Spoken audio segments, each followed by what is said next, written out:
In this video lesson, we're going to go through the fundamentals of the setup. We're going to start with the face view here. Okay, for this golf club, which is a mid-iron, we're going to have our feet shoulder width apart.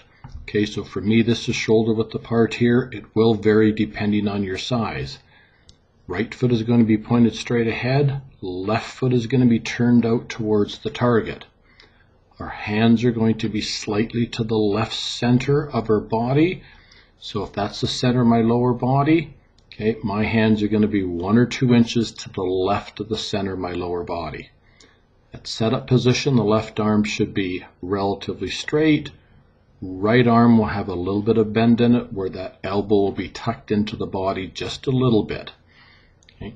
There will be a tilt of your upper body back to the right. So if you notice, if that's my left shoulder, there is an angle formed in the shoulders where my right shoulder would be lower than my left.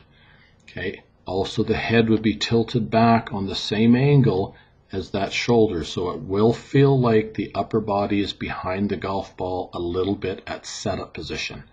Okay. As far as the weight transfer or weight distribution in the lower body, it should be 50-50, meaning you have 50% of your weight on your left side, 50% of your weight on your right side. Ball position will vary depending which club you use. This is a mid-iron, so if we drew a straight line back from the ball, it is a little closer to the left heel than it would be to the right heel. For shorter golf clubs, the ball position should be in the center of your stance.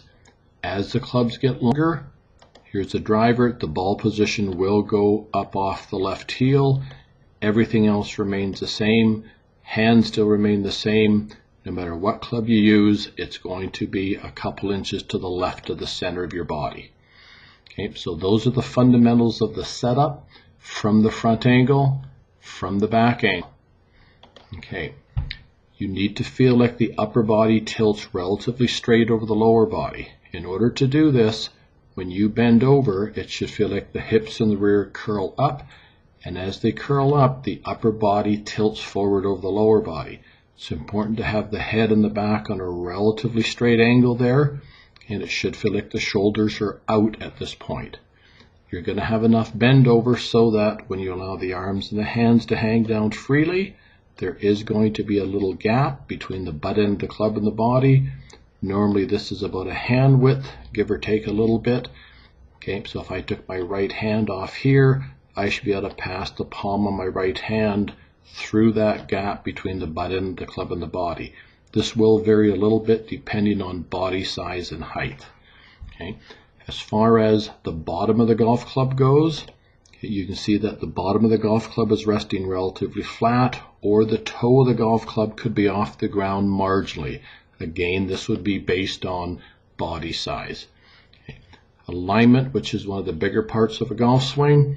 Okay. You can sort of see that my shoulders are on a parallel line to my target line. So there's my upper body aimed a little bit to the left of where my target line would be. My target line would be out there. Okay, so it should feel like the shoulders are on a parallel line to your target line.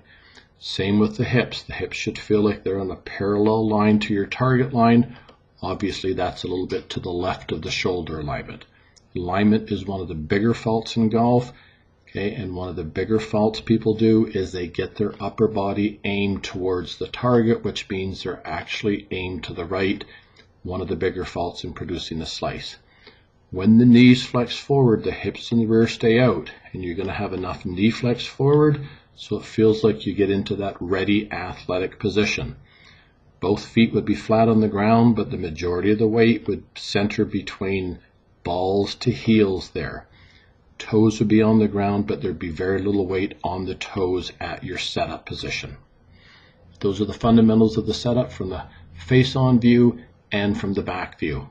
One last little thing here, we talked about this from the face view, is that there will be a little bit of a bend in that right elbow.